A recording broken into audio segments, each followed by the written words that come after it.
Bom, a gente já não poderia começar o programa de uma forma melhor. Números expressivos, crescimento dos últimos anos, em relação aos últimos anos, significativo no comércio. A gente, na semana passada, falou, doutor Roberto, dessa questão da pauta positiva versus pauta negativa. Pauta negativa sempre tentando puxar a pauta positiva. Nós temos números da economia que estão reforçando essa pauta positiva. Mas isso nós temos como brasileiros que nos habituarmos e até nos policiarmos. Eu vinha pensando, a pauta negativa, ela é intencional, ela tem como objetivo descredenciar o país.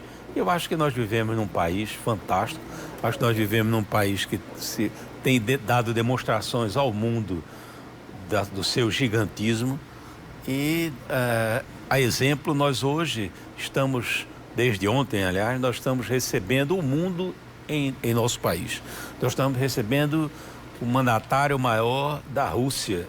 Quando eu era menino, Rússia era o maior país do mundo, a União das Repúblicas Socialistas é o maior país. Então, já imaginou nós recebermos uma visita do presidente da Rússia? No momento presente, o país que se apresenta como um gigante do mundo é a China. Minha época de menina era o Império Vermelho, quem tinha medo da China, o guerrilheiro chinês e tal. Nesse mundo globalizado, nesse mundo que entendeu que a economia é a mola mestra do desenvolvimento, da geração de emprego, hoje estamos os países do BRIC, os BRICS, que são os países que incluem a África do Sul, Brasil, Índia, China. Índia, digamos, hoje é a terceira, quarta potência do mundo. Então nós estamos acolhendo esses mandatários desses países para trocarmos ideias sobre desenvolvimento e tal. E quem hospeda, quem recebe esses países é o Brasil. Mas isso não é noticiado. Quando é noticiado é de forma negativa. Porque o Brasil assinou para assinar um acordo com a China, isso vai ser um desastre para o Brasil, porque a China é uma potência. Você já imaginou você se abraçar com uma potência ser um desastre? Uhum. Existe a intenção de não fazer com que o brasileiro acredite no seu país. E eu acredito no meu país, eu vibro com o Brasil, e se eu não votei, eu votei no candidato que está no poder, pouco importa. O que importa é você, como brasileiro, proporcionar o desenvolvimento do seu país. Verdade. Por falar em desenvolvimento do país, nessa pauta positiva, sem dúvida nenhuma, o fato da semana foi a visita presidencial aqui na Paraíba, mais especificamente em Campina Grande. O Sistema Correio fez toda uma cobertura respeitosa daquelas que o momento exige, que é a visita, afinal de contas, é a visita de um presidente a um estado pequeno do Nordeste. E nós vimos lá várias autoridades, várias personalidades, convidados especiais da comitiva presidencial que presenciaram aquele evento lá em Campina Grande, que foi a inauguração do complexo habitacional Aloysio Bezerra. Nós, inclusive, temos aí a fala, naquele instante, lá da visita presidencial, de um dos convidados dessa comitiva. Vamos acompanhar aqui o que ele disse, porque depois eu volto aqui para perguntar, que ele está aqui pessoalmente. Estou multiplamente vaidoso. Vaidoso como cidadão brasileiro por assistir a aplicação de recursos públicos da forma que aqui se assiste. Vaidoso como paraibano, não nato, adotivo, mas vaidoso porque a Paraíba tem demonstrado ao Brasil de que é capaz. Campina Grande, como sempre, grande, apresentando ao mundo, ao país, o maior conjunto habitacional até hoje construído, mais de 5.000 habitações, impecavelmente construída, num local com toda a infraestrutura. Então, na verdade, eu tenho que, humildemente, também me abraçar com toda a equipe do Sistema Correio, que está aqui desde ontem e aqui presente, suando, transpirando, para dar uma demonstração de que liderança se faz com muito trabalho, muita dedicação. Não é à toa que somos líderes. Esse foi o testemunho do empresário Roberto Cavalcante, nosso comentarista aqui das quintas-feiras. Na segunda-feira, como convidado especial da comitiva do presidente Jair Bolsonaro. E nas imagens deu para ver a grandiosidade desse complexo habitacional Aloysio Campos. Não é maquete. Aquilo que foi exibido aí deve ter sido filmado por drone ou por algum outro equipamento, mas na verdade é inacreditável. Eu até convoco os telespectadores a ler no próximo domingo o nosso artigo sobre esse evento. Também estará disponível no portal Correio, sem dúvida. Mas é indescritível como é que você abre a porta de uma cidade, a inauguração de uma cidade, e essa cidade já tem a dimensão para ser o 35º município do nosso estado. Existem mais de 180 cidades menores do que aquele novo bairro. Não é nem um distrito. É um bairro de uma cidade que pensa grande, Campina Grande. Eu fiquei, na verdade, extremamente orgulhoso como brasileiro, orgulhoso de estar na Paraíba e orgulhoso de assistir que num país que tem tantas dificuldades, se consegue fazer uma obra gigantesca com todo equipamento. Você imaginem, senhores, que nós temos uma cidade que todas as casas tem água corrente, todas as casas têm esgoto, todas as casas têm luz elétrica, todas as casas têm coletor solar para proporcionar que a água morna daquela casa não gaste energia e sim tenha o aquecedor, a placa e o boiler para proporcionar o aquecimento da água. É indescritível. Eu considero que vale a pena uma visita. Quem estiver em Campina e não tiver ido, quem estiver no compartimento da Borborema e não tiver conhecido, você que mora na Paraíba, em qualquer lugar, vale a pena se deslocar a Campina Grande e conhecer o complexo habitacional Aloysio Campos. A imprensa acompanhou a visita do presidente daquele espaço delimitado para os profissionais fazerem a cobertura jornalística. Mas o senhor estava na comitiva, circulou pelos bastidores. Como era o clima entre o presidente, os deputados estaduais, federais e empresários que estavam lá na comitiva? Olha, eu acho que dificilmente se consegue um clima tão fantástico como lá estava naquela manhã de sol paraibana. Eu estive permanentemente acompanhado do presidente da Energisa, que é testemunha de tudo isso, e que nós, antes do evento acontecer, nós fomos conduzidos para uma sala chamada Sala VIP, onde estariam presentes todos. E foram chegando, nós fomos talvez os primeiros a chegarmos, e foram chegando. Então chegou o Damião e Lígia. Então, na verdade, representando o governo do estado. Que coisa linda, que bacana é você ter essa harmonia. Depois chegou Enivaldo Ribeiro e Daniela Ribeiro, que também pertencem a um outro grupo que faz parte da atual chapa da prefeitura e vice, porque o vice-prefeito é Enivaldo e o prefeito é Romero. Mas, na verdade, na eleição passada, eles foram antagonistas. A Daniela foi candidata e não venceu Romero. Então, mas você percebia uma harmonia. O palanque foi um palanque heterogêneo e harmônico. A população de Campina Grande, até estranhando, ensaiaram algumas vaias em função da história campinense política, não entendendo aquela harmonia, mas é aquela harmonia que vai levar o Brasil para o futuro positivo.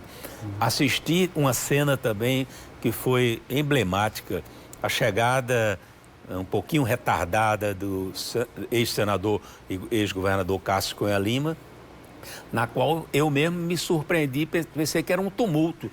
Eu estava na primeira fila, o evento estava iniciado e eu percebi a segurança impaciente, o presidente da República olhando em direção ao ruído que vinha do fundo do galpão onde nós estávamos todos abrigados. E era um ruído de multidão e eu não conseguia entender de que se tratava. Esse ruído de multidão era, na verdade, a chegada de Cássio Cunha Lima sendo aplaudido e sendo, na verdade, ovacionado por aquela multidão. Um fato, assim, inesperado, no sentido de que não se contava que a chegada dele acontecesse da forma que foi, e eu me surpreendi com o apoio popular que ele teve. Foi realmente uma demonstração de muita liderança. Mas o que é gostoso nisso tudo é você perceber que estava ali sentado o ministro da Integração Nacional, estava lá presidente do Banco do Brasil, da Caixa Econômica, o presidente da República, e todos assistindo uma Paraíba gostosa, agradável politicamente de se conviver. Eu não vi um gesto, mesmo no percurso de entrada e de saída, de movimento que tivessem contraditórios, antagônicos a qualquer das facções. Então, eu acho que é um Brasil desse que você faz com que você acredite nele, é num país desse que eu torço, é num ambiente político de entendimento para que nós possamos agigantarmos um Estado que é sofrido, que é carente de ajuda. Na própria solenidade foram anunciados investimentos significativos, simples, aparentemente simples, mas emblemático para a nossa região, que foi a abertura, o rebombeamento da água do São Francisco. Pelo eixo leste. Eixo leste. E nós já recebemos aí, acho que o Brasil todo recebeu imagens até engraçadas de cidadãos pulando na água e gritando pela alegria de ver. Só quem convive com o sertão, com o Cariri, com o Curimataú, as regiões difíceis e carentes de água, entendem o que é, no meio daquele deserto, assistir um rio corrente na intensidade, que é uma sensação ímpar, é uma sensação que, na verdade, a vontade que dá em você é tibungar dentro d'água, que, na verdade, gritar, porque é uma coisa que acho que nem só o ser humano, mas até os animais, os pássaros, eles todos têm essa sensação. Então, foi anunciado o rebombeamento e a normalização do ramal leste da transposição do São Francisco. Foram anunciadas medidas financeiras iniciais, mas que são pontuais para que aconteça, que é a defesa do Cabo Branco, da falésia do Cabo Branco. Já vai para a segunda fase das obras. Exatamente. Foram anunciadas medidas que trouxeram para a Paraíba investimentos federais que nós somos extremamente carentes. Então, eu acho que foi uma manhã que eu voltei para João Pessoa em estado de graça, super feliz por ter ido. Fui num bate e volta a Campina Grande, mas para mim encheu a medida. Foi realmente um dia de glória para o estado da Paraíba. Independente de facção ideológica, política, nós temos que deixar isso de lado. Vamos trabalhar pelo bem do estado da Paraíba. Bom, já a gente tem aí 30 segundos ainda nesse bloco. Dá para puxar a sardinha aqui um pouquinho para o Sistema Correio, para a cobertura do Sistema Correio? Eu fico até encabulado. Eu disse naquela entrevistazinha que foi veiculada aí, que eu nem tinha visto. Eu falei, mas não tinha assistido. O Sistema Correio fez uma grande cobertura. Eu diria que nenhuma outra emissora de comunicação da Paraíba, incluindo aí jornal, rádio, televisão, quem quiser, foi nacional. O Brasil assistiu aquele evento graças ao Sistema Correio. Nós tivemos uma equipe que pernoitou acampada naquele local, passou da noite para o dia nas intempéries, no sol a pino de Campina Grande, gigantes. Nossa equipe, a equipe do Sistema Correio, foram gigantes e fizeram a melhor e maior cobertura daquele evento, que é um evento histórico. Nenhuma outra cidade do mundo foi inaugurada com 20 mil habitantes no abrir. Feito você abre as portas de uma cortina e lá estão 20 mil pessoas, 4.100 unidades habitacionais. É uma coisa fantástica. E você via toda a população, todos os habitantes dessa cidade chegando. Porque o ato da casa, o significado é o ninho do ser humano. Então, na hora que você tem se inscreveu, passou por todos os problemas de crédito, de cadastramento e tal, e você vai receber as chaves da sua casa, lá estavam as famílias, pai, mãe, os filhos, muitas vezes os avós ao lado, era um contingente humano familiar adentrando a uma nova cidade na qual ele ia em busca de saber, a casa Z123 é a minha. Então, a alegria de receber uma casa é uma coisa indescritível, é marcante. Nenhuma daquelas pessoas que estavam ali, quando ficarem idosas, vão esquecer a marca daquele dia, que é a marca de um dia em que se recebe a sua casa própria. Se deixa de pagar aluguel, se deixa de morar em condições adversas, em casebres, em áreas de risco e tal, e se vai para uma estrutura impecavelmente montada. É um marco histórico. De parabéns o Correio da Paraíba. Doutor Roberto, o senhor falou logo no primeiro bloco do seu artigo chamando a atenção, fazendo uma convocação, inclusive, para que leiam um artigo sobre esse fato da semana que foi a visita presidencial, mais especificamente sobre a inauguração do complexo habitacional Aloysio Campos. Eu me detenho especificamente ao complexo habitacional. Certo. Hoje, no seu artigo, o senhor fala da necessidade do respeito às instituições democráticas, seja por quem for, especialmente por quem deve à justiça. Eu estava numa entrevista, num comentário tão light, aí você agora vai me provocar para eu entrar num assunto que é mais delicado. Mas é o tema do seu artigo. É verdade. Mas, na verdade, a realidade é que, como cidadão, eu estranho um condenado em todas as instâncias, cujo seu processo, que é um dos seus processos a quem ele responde, sair da prisão agredindo a democracia, agredindo o país. Porque na hora que você agride instituições que fazem parte do sustentáculo democrático de uma nação, você está tramando contra a democracia. Na hora que você ataca o Ministério Público Federal, na hora que você ataca a Polícia Federal, na hora que você ataca a Receita Federal, na hora que você ataca a Justiça Federal, essas 4 entidades juntas são o esteio da democracia de qualquer país e da democracia brasileira. Então eu estranho como um cidadão que está num processo de, vamos dizer, já condenado, num processo de conclusão da sua condenação, ele tem a estratégia de fazê-lo. E, por outro lado, eu faço uma crítica construtiva para evidenciar de que por que não se julga nesse país? A famosa celeridade processual. Um determinado condenado passou 580 dias preso. Justa ou injustamente? Se for justo, tudo bem. Se for injusto, não é? Então, o rito processual do transitado e julgado é um complemento que significa dar ao réu a última hipótese, a última chance, a última oportunidade de ser verificado a sua condenação.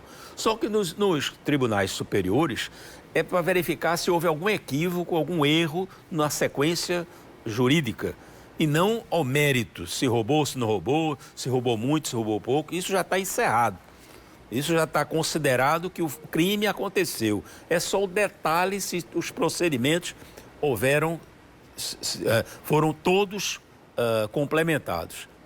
Então, o cidadão passa 580 dias e o transitado e julgado não acontece.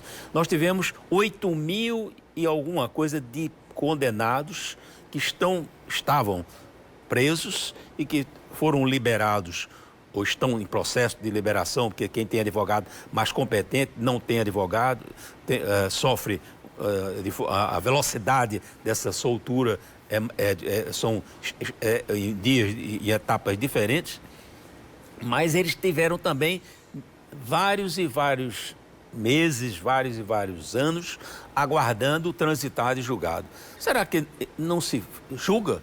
Qual a razão de não se julgar? Então, eu acho que eu como cidadão que pago meus impostos, que procuro estar exatamente dentro da lei, eu estranho de que esse rito processual do transitado julgado demore tanto e proporcione que a população brasileira assista condenados serem liberados, quando na verdade poderão ser inocentes ou efetivamente criminosos e que vão estar no nosso convívio. Então eu espero que isto não perdure por muito tempo e que nós não tenhamos que viver como cidadão brasileiro a convivência com condenados que estão em liberdade. Eu acho que há um equívoco no tocante à celeridade jurídica. Tem que se fazer. Cabe ao Congresso, então, que o Congresso, constitucionalmente, para não dizer que foram atos de exceção, constitucionalmente aprove leis que permitam que a velocidade nos julgamentos do Brasil sejam aceitáveis, porque na forma que está é inaceitável. Ainda que tardia, os legisladores têm que encontrar uma saída. É verdade, mas o Brasil é isso. O Brasil já está esquecendo de sair atrás do navio que jogou o óleo no Nordeste. Cadê o navio? Foi o grego, não foi o grego? A notícia acabou. Como não interessa a grande imprensa falar de coisas que não foram o Brasil que provocou, o Brasil é vítima, então, já que não pode imputar no Brasil culpa, então a notícia é engavetada. Cadê o óleo? Cadê quem jogou o óleo? Que nação jogou o óleo? Que empresa privada jogou aquele óleo? Para que então o brasileiro tenha reparado o dano que aconteceu nas praias do Nordeste. Então, eu até me penitencio, me culpo, porque de forma direta ou indireta eu também tenho alguma coisa a ver com a informação, com a notícia. Eu acho que está faltando pautar, se ir atrás do que eu escrevi. Quem jogou esse óleo no Nordeste? Quem danificou ecologicamente o país? Quem matou tantos animais, a flora, a condição do Atlântico Sul foi agredido. Quem agrediu o Atlântico Sul? Engavetamos a notícia. Não é um absurdo? É um absurdo. Doutor Roberto, mais uma vez, muito obrigado pela presença aqui no Correio Debate. Quinta-feira, estamos de volta. Quinta-feira estaremos de volta. Representantes com a paz de Deus.